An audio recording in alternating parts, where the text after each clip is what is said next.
नमस्कार, news brief देख रहे हैं आप और मैं हूं प्रियंका गुप्ता आपके साथ। तो चलिए शुरुआत करते हैं खबरों की। और खबरों में सबसे पहले बात करेंगे जम्मू में आज सेंसस 2027 भारत के एआई संचालित भविष्य को आकार देना विषय पर एक महत्वपूर्ण समिट का आयोजन किया गया। इस समिट में जम्मू और कश्मीर के विभिन्न सरकारी विभागों और जिलों के प्रतिनिधियों ने हिस्सा लिया। जम्मू कश्मीर के मुख्य सचिव अटल डुल्लू इसमें मुख्य अतिथि थे, जिन्होंने कहा कि तकनीकी नवाचार और आर्टिफिशियल इंटेलिजेंस आगामी जनगणना को पारदर्शी, समावेशी और समयबद्ध बनाने में अहम भूमिका निभाएगा। वहीं आईएएस अमित शर्मा ने डिजिटल नवाचार, विभागीय तालमेल और डेटा आधारित शासन को आगामी जनगणना की सफलता के लिए महत्वपूर्ण बताया। समिट में विभिन्न विभागों और जिलों के अधिकारियों ने आगामी जनगणना की तैयारी और रणनीतियों पर गहन चर्चा की।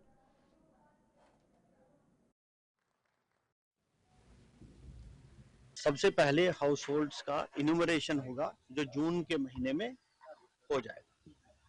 तो ये एक बहुत डिटेल्ड एक्सरसाइज होती है जिसमें काफी इम्पोर्टेंट डेटा जो पॉलिसी बनाने के लिए और आगे विकास के प्रोग्राम्स को पूरी तरह से उनको रूपरेखा देने के लिए बहुत ही अहम होता है।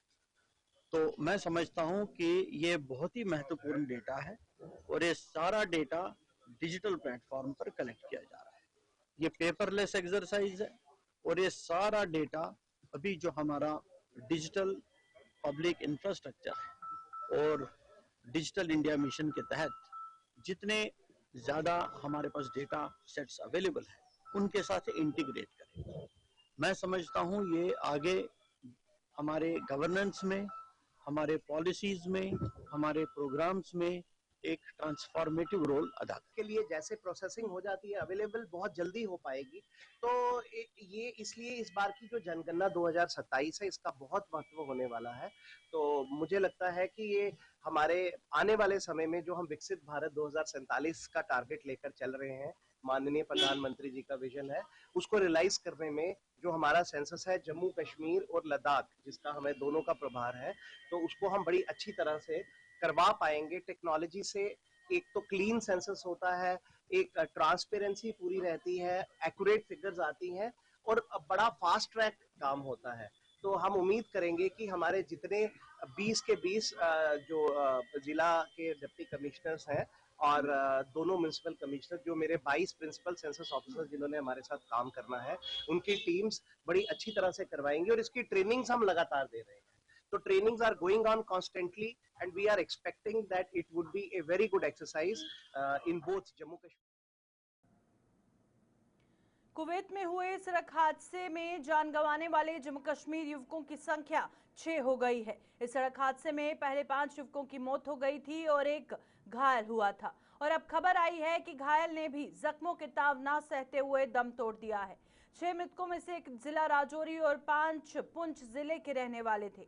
इन सभी के पैतृक गांव में शोक की लहर दौड़ गई है और मृतकों के परिजनों ने सरकार से सभी के पार्थिव शरीर जल्द से जल्द कुवैत से भारत वापस लेने की अपील की है। 4 आदमी है, अभी एक बच्चा हुआ था उसकी भी आज डेथ हो गई है। तो एक घर के 4 आदमी हो गए। हमारी गवर्नमेंट से मांग है हमारी डेड बॉडी पहुँचाई जाए। हमारे साथ सपोर्ट सेंट्रल गवर्नमेंट भी और फारूक उमर अब्दुल्ला सरकार और यहाँ के जो हमारे एडमिनिस्ट्रेशन है इसके इसने सपोर्ट भी किया और बात भी करेंगे। हमारी यही मांग है हमारी डेड बॉडी पहुँचाई जाए। एक डेड बॉडी के ऊपर जो वहाँ से खर्चा तकरीबन आ रहा 8-9 लाख रुपया। अब वहाँ से हम शिफ्ट कर सकते हैं दिल्ली तक। हमें ये कल से डी साहब ने सपोर्ट की हुई है, वो भी बोल रहे हैं हम आपके साथ जो भी हो सकता करेंगे। तो हमारे भाई अगर डेड बॉडी पहुँच जाए तो हमें यही मांग है। और चलो ऊपर वाले का शुक्र है, जो होना था हमारे ऊपर वो हो गया, वो तो कोई भरपूर कर नहीं सकता। तो हमारी यही मांग, आप टिकट वगैरह उनके बनवाओ तो पे करके तो आप भेज सकते हो, जिससे मर्जी भेज सकते हो। एमएससी वगैरह से बात हुई है। अगर एक आदमी का डीएनए टेस्ट करवाना है, वो ये अभी लेके जा रहे हैं इसको। वो डीएनए टेस्ट पहुंचेगा वो 4 डेड बॉडी हमारी आ जाएगी। एक वशिंदरा की, एक 4 हमारी बच्चे वाली, एक घर की। जो नौजवान है उसके वालिद साहब यहाँ पे एक भाई है, दो भतीजे, तो बताएंगे। एक बच्चा है। जी सर, मैं गुजारिश करता हूँ कुवैत से तो उधर से कर रहे हैं सब, इधर सेंट्रल गवर्नमेंट से यही अपील है कि वो हमारे साथ हेल्प करें, हमारी डेड बॉडी घर तक पहुँचाएं। तो डिस्ट्रिक्ट एडमिनिस्ट्रेशन का क्या ताउन रहा? बहुत अच्छा था। बहुत अच्छा ताउन रहा है। डीसी साहब ने भी बंदे भेजे हुए थे, डीसी साहब अभी भी हमारे संपर्क में है और अकरम साहब ने हमारे साथ अच्छा फोन किया है, हर जगह हेल्प कर रहे हैं। जहाँ तक हमने आपने सुना है कि डिस्ट्रिक्ट एडमिनिस्ट्रेशन हो या जो रियासती सरकार हो या फिर सेंट्रल हुकूमत हो, सबकी तरफ से इनको जो है ताउन मिल रहा है। और डेड बॉडी लाने के लिए इन्होंने कहा है कि एक डेड बॉडी पे जो वहाँ से यहाँ शिफ्ट करने के लिए 8 लाख रुपए तक जो है खर्चा है। तो इन्होंने पूरी मांग की है कि हमारी पूरी हेल्प की जाए ताकि सही सलामत जो उनकी आखिरी रस्मात हैं उनके आबाई गांव में अदा की जाए। गुलिस्तान न्यूज़ के लिए शहजाद बट।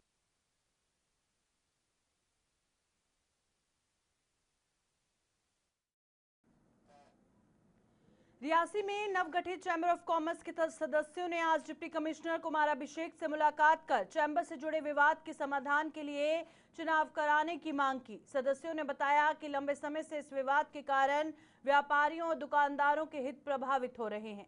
उन्होंने प्रशासन से हस्तक्षेप करते हुए निष्पक्ष चुनाव कराकर समाधान निकालने की अपील की। डिप्टी कमिश्नर ने सदस्यों की बातें ध्यान से सुनी और उचित कदम उठाने का आश्वासन दिया। वहीं अमित शर्मा ने भी इस मुद्दे पर आपसी सहमति से समाधान की जरूरत पर बल दिया।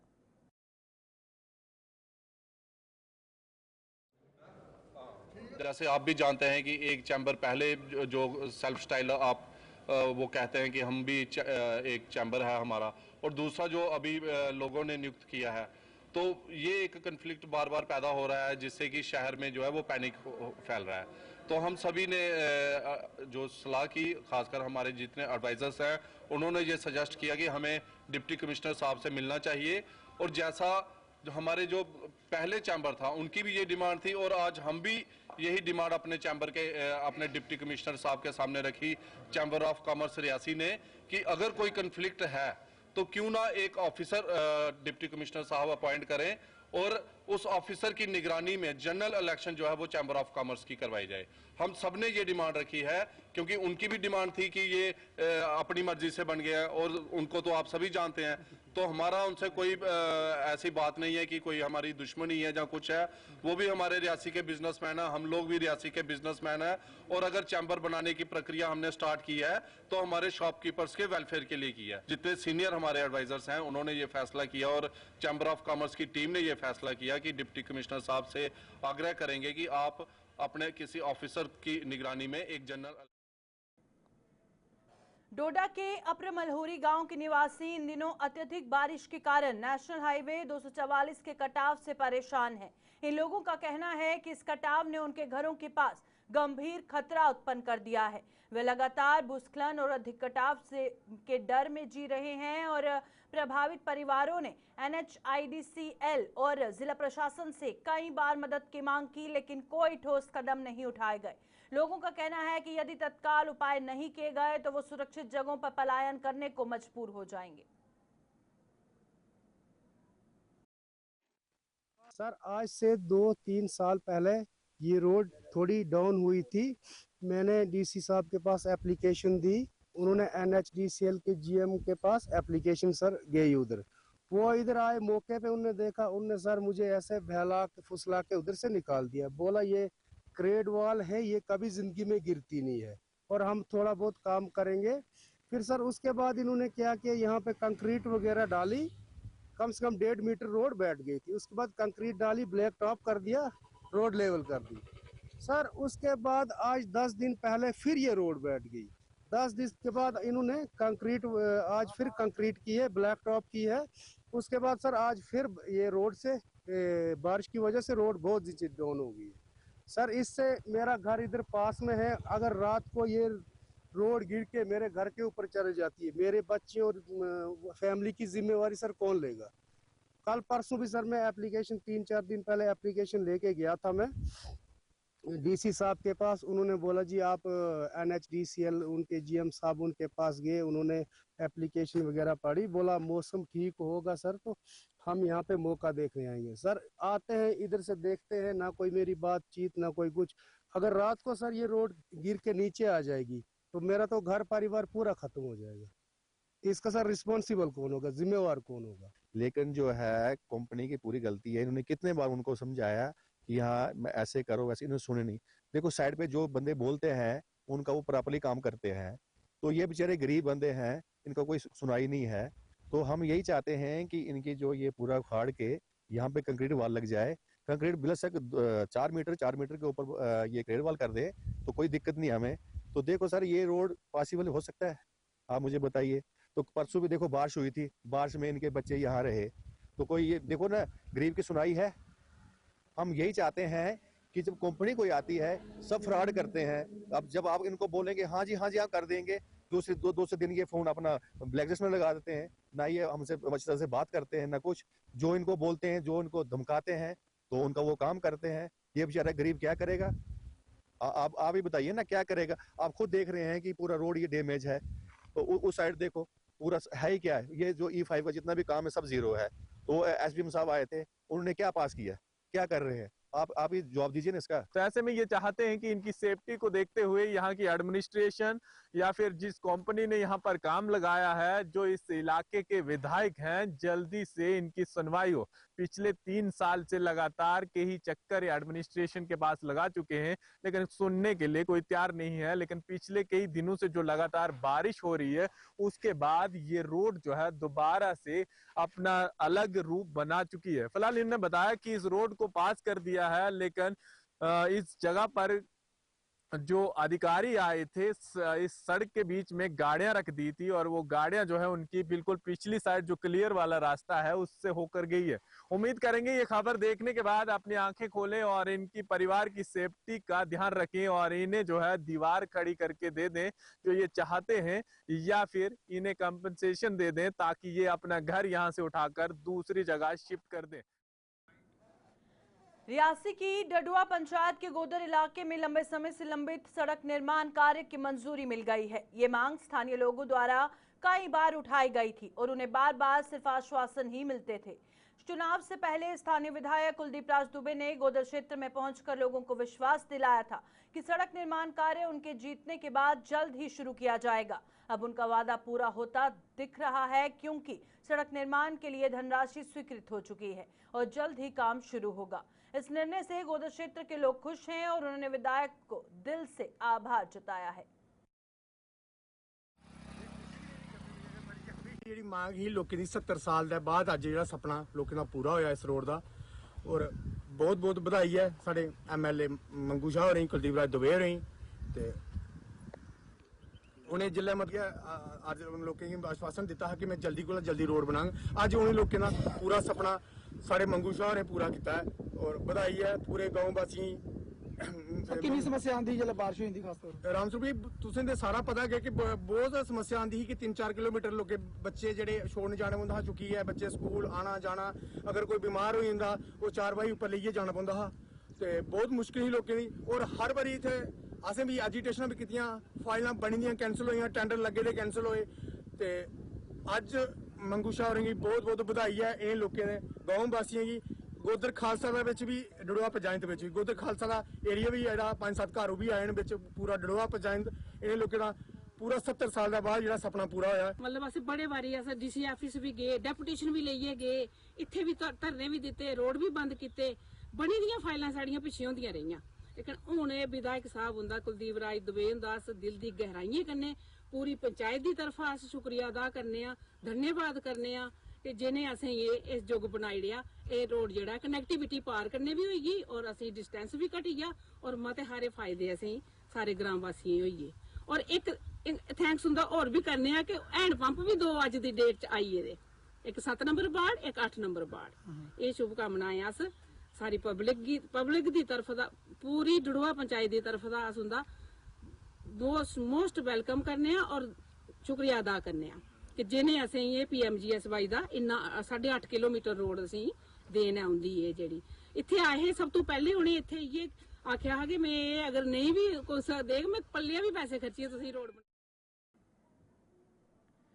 जिला कठुआ पुलिस ने सतर्कता दिखाते हुए पशु तस्करी के एक बड़े प्रयास को नाकाम कर दिया है। पुलिस टीम ने एक ट्रक को रोककर उसकी तलाश ली और जिसमें मधुमक्खी पालन के बक्सों की आड़ में गोवंश को छुपाकर कश्मीर की ओर ले जाया जा रहा था। जांच के दौरान पुलिस को ट्रक के अंदर छिपाए गए कई पशु मिले, जिन्हें तुरंत मुक्त कराया गया।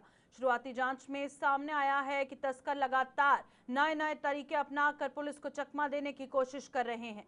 पुलिस ने मौके पर ही मामला दर्ज कर लिया है और आरोपियों की पहचान कर उनकी गिरफ्तारी के लिए अभियान तेज कर दिया है।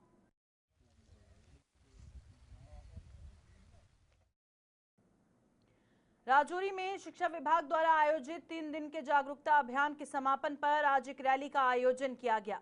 इस रैली में सरकारी और निजी स्कूलों के बच्चों ने भाग लेकर मानसिक स्वास्थ्य, नशा मुक्ति और पर्यावरण संरक्षण जैसे महत्वपूर्ण मुद्दों के प्रति जागरूकता फैलाई।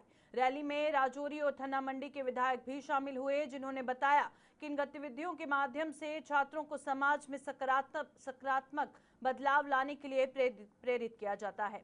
अभियान का उद्देश्य छात्रों में जागरूकता फैलाना और उन्हें सामाजिक जिम्मेदारियों के प्रति सजग बनाना है। सर, इस रैली के हवाले से जानना चाहूँगा कि किस तरह का बेदारी प्रोग्राम होगा? देखिए, ये 3 दिन का अवेयरनेस प्रोग्राम है जो कि डिफरेंट ये एजुकेशन डिपार्टमेंट के साथ मुंसलिक है, लेकिन इसमें तमाम डिपार्टमेंट्स जो अलग अलग डिपार्टमेंट्स हैं उसमें लोगों को अवेयर करना है। और इसका मकसद है जैसे पेड़ लगाओ देश बचाओ, क्योंकि इन्वायरमेंट को प्रोटेक्ट करना है, जो ट्रैफिक सिक्योरिटी सेफ्टी है, रोड सेफ्टी है, उसके हवाले से, और नशा मुक्त भारत, इन तमाम इश्यूज पर अवेयरनेस करने के लिए ये 3 दिन का अवेयरनेस प्रोग्राम है। कल इसके चीफ मिनिस्टर साहब ने, ऑनरेबल चीफ मिनिस्टर साहब उमर अब्दुल्ला साहब ने इसकी शुरुआत की थी थ्रू विजुअल मोड, और आज एक रैली की शक्ल में यहाँ तमाम डिपार्टमेंट के ऑफिशियल्स हैं। मेरे साथ मुजफ्फर खान साहब भी हैं जो MLA थन्ना मंडी है, उसके साथ डिस्ट्रिक्ट के तमाम ऑफिसरान, चाहे वो एजुकेशन डिपार्टमेंट चीफ एजुकेशन अफसर हैं, डिस्ट्रिक्ट स्पोर्ट्स ऑफिसर हैं, ARTO राजौरी हैं, और तमाम पुलिस डिपार्टमेंट के एहलकार हैं। तो ये इसका मकसद जो है वो ये है कि लोगों को अवेयर करना और एक सेंस ऑफ रिस्पॉन्सिबिलिटी देना कि लोग अवेयर हो और सख्ती ना की जाए, लोग खुद अपनी रिस्पॉन्सिबिलिटी को समझे और जो आने वाले चैलेंजेस हैं उनको उनके लिए प्रिपेयर करें। Thank you. MLA थन्ना मंडी हमारे साथ है। सर, कितना फर्क पड़ता है इन रैलियों के साथ? और दूसरा, इस अवेयरनेस प्रोग्राम को आगे कहाँ तक चलाना चाहिए आप समझते हैं, जिससे लोगों को कुछ बेदार किया जा सके? पहली बात तो ये है कि जो पार्टिसिपेंट है, पार्टिसिपेंट पहले अपने आप को खुद ही अवेयर करता है कि मेरी ये रिस्पॉन्सिबिलिटी है प्लांटेशन करना, मेरी ये रिस्पॉन्सिबिलिटी है प्रीच करना कि भाई नशा जो है वो नुकसानदेह चीज़ है। जब आप बच्चे को ये सिखाओगे, बच्चा जाकर जाहिर सी बात है अपनी फैमिली में, और यही बच्चा कल का देश का जो नागरिक है, इसी बच्चे ने कल इस देश को चलाना है। जब उसके जहन में आप बचपन में ही स्टूडेंट लाइफ में इनकलकेट करोगे तो उससे क्या होता है कि मैसेज पूरे इलाके में जाएगा। वो बच्चा जब फैमिली में जाएगा वो कहेगा अच्छा भाई पेड़। नशे के बढ़ते प्रचलन पर रोक लगाने और सड़क सुरक्षा के प्रति जागरूकता बढ़ाने के लिए रियासी में स्कूल शिक्षा विभाग द्वारा आज एक भव्य जागरूकता रैली का आयोजन किया गया।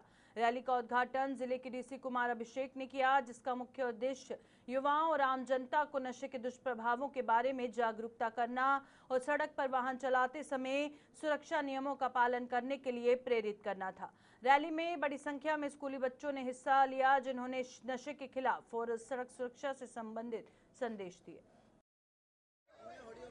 जिसमें बच्चों का मेंटल हेल्थ है, ड्रग को लेकर है, रोड सेफ्टी को लेकर है, तो ऐसे काफ़ी करियर काउंसलिंग है, तो ऐसे टॉपिक्स को लेकर हम लोग बच्चों को अवेयर करना चाह रहे हैं। और किड्स आर आवर फ्यूचर, हमारे फ्यूचर हैं, तो उनसे अच्छा ब्रांड एम्बेसडर कोई हो नहीं सकता है। तो इसी को कल्मिनेट कर रहे हैं। आज 3 दिन का अवेयरनेस प्रोग्राम था, तो ये रैली के साथ कल्मिनेट हो रहा है।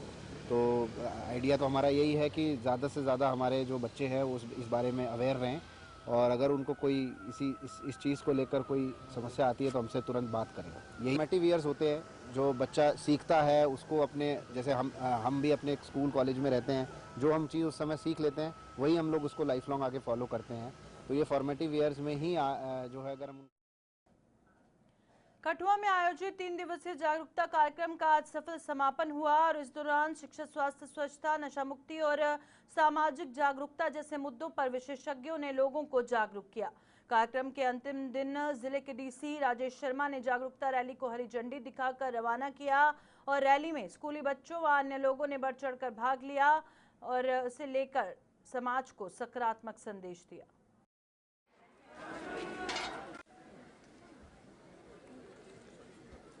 अपने मोबाइल पे स्क्रीन टाइम लेस करना। तो ये 5 जो आपने बैनर बनाए हैं, ये 6वां बैनर भी याद रखना अपने मन में, क्योंकि मोबाइल को यूज़ करो but use it judiciously and use it for your wellbeing. जानकारी ज़रूर लो उसका, लेकिन एडिक्शन मत उससे पैदा करो। सवेरे है, आपको धूप भी लग रही है, मैं अंडरस्टैंड करता हूँ, थोड़ा सा मैं भी लेट आया। एक चीज़ के बारे में मैं ज़रूर बोलना चाहूँगा, आज चाहे ड्रग्स ले लो, चाहे आप मोबाइल की चीज़ लो, नशा ले लो, कुछ भी ले लो, एक वर्ड बच्चों याद रखना लाइफ में, चाहे टीवी देखना ले लो, addiction is the biggest disease. Kilhotra Bhalessa में आज captain Sanjay Arya memorial high secondary school में मादक पदार्थों के खिलाफ एक रैली का आयोजन किया गया, जिसमें चंगा ब्लॉक के हजारों छात्रों ने भाग लिया। इस रैली की शुरुआत तहसीलदार भलेसा मनीब उमर ने करवाई, जिसमें स्कूली बच्चों के अलावा आम लोग भी शामिल हुए। इस दौरान सभी ने नशे को जड़ से उखाड़ फेंकने और एक प्रगतिशील भारत का निर्माण का प्रण लिया। सबसे पहले मैं धन्यवाद करता हूँ अपनी माननीय शिक्षा मंत्री मैडम सकीना जी का, जिन्होंने एक अभियान चलाए और हमारे स्टेट के मुख्यमंत्री माननीय उमर अब्दुल्ला जी ने जिसकी शुरुआत की है परसों ही, उसी कड़ी में आज हमारे मेरे क्लस्टर किल्होत्रा के अलग अलग स्कूलों ने इसमें भाग लिया और कम से कम 2000 बच्चों ने इसमें शिरकत की। इसमें साथ साथ स्थानीय लोगों ने, स्थानीय जो अलग अलग पॉलिटिकल पार्टीज के नेता थे, उन्होंने शिरकत की है और एक मैसेज ये दिया कि हम सभी ने एक संकल्प लें और इस नशे को दूर भगाएं, ताकि समाज में फैली हुई जो ये एक कुरीति है, जो कि हमारी नई युवा पीढ़ी का जो क्षरण कर रही है, उनके फ्यूचर को खत्म कर रही है, उसी विषय में ये रैली थी। मैसेज दिया, बच्चों ने हाथों में अपने स्लोगन लेकर के एक पूरी सोसाइटी को ये मैसेज दिया है कि हम नशे से कैसे दूर रहें और साथ साथ ही एक पेड़ अपनी माँ के नाम लगाएं और प्रकृति को प्रदूषित होने से कैसे बचाएं। पैम्पर का यूज ना करें, प्लास्टिक बोतल को अगर हम यूज करते हैं तो उसको जला दें, साथ साथ हम स्वच्छता का ध्यान रखें अपना। उधमपुर में नशे के खिलाफ एक विशेष जागरूकता शिविर और रैली का आयोजन किया गया और इस कार्यक्रम में स्कूल के बच्चों और समाज के विभिन्न वर्गों ने भाग लिया। इस दौरान जिले के डीसी मिंगा शेरपा ने युवाओं को नशे के दुष्परिणामों के बारे में सचेत करते हुए अपना संदेश साझा किया। उन्होंने स्पष्ट किया कि प्रशासन नशे के अवैध कारोबार को जड़ से खत्म करने के लिए पूरी तरह से प्रतिबद्ध है। इस शिविर का उद्देश्य युवाओं को नशे से बचाने और समाज में जागरूकता।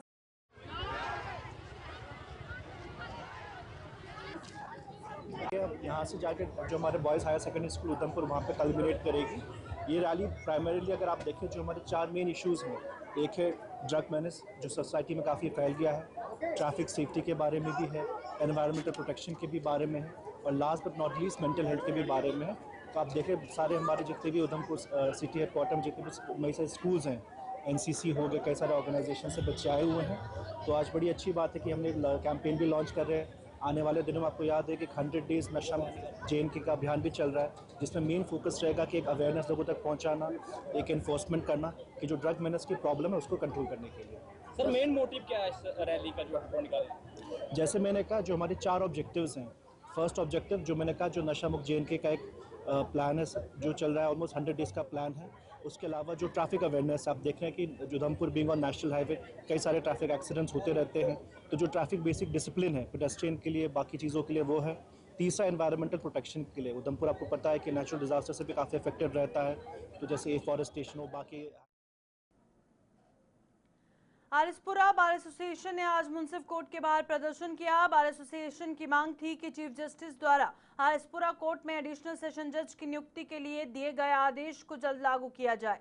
बताया गया कि चीफ जस्टिस ने पहले ही आदेश दिया था कि आरएसपुरा कोर्ट में एडिशनल सेशन जज की नियुक्ति की जाए, लेकिन अब तक ये आदेश लागू नहीं हो सका।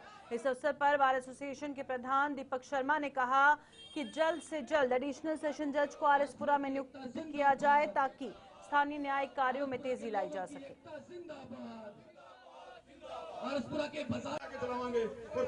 2025 को आरएसपुरा को एक सेशन कोर्ट मिला था। गवर्नमेंट का ऑर्डर था कि आरएसपुरा में हफ्ते में 3 दिन सेशन कोर्ट बैठेगा,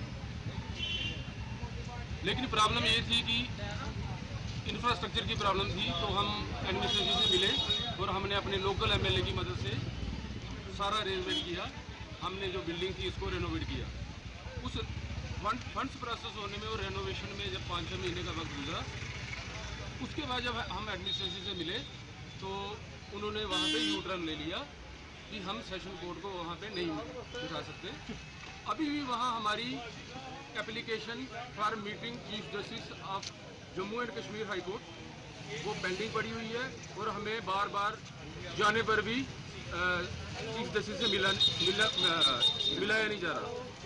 तो मेरी एडमिनिस्ट्रेशन से यही दरख्वास्त है कि जो ऑर्डर हुआ था 2025 में वो अभी तक इंटैक्ट है, वो ऑर्डर इंटैक्ट है और जल्दी से जल्दी उस ऑर्डर को एग्जीक्यूट किया जाए, इम्प्लीमेंट किया जाए और सेशन कोर्ट को आरसपुरा में बिठाया जाए। तहसीलें हमारी अरनिया है, आरसपुरा है, बिशना है, सुचितगढ़ है। उसके हिसाब से देखा जाए तो हमारी पॉपुलेशन बहुत ज़्यादा है। अगर कोर्ट की ज़मीन की देखा जाए तो हमारे पास 46 कनाल लैंड है, हमें ज़मीन की कोई कमी नहीं है।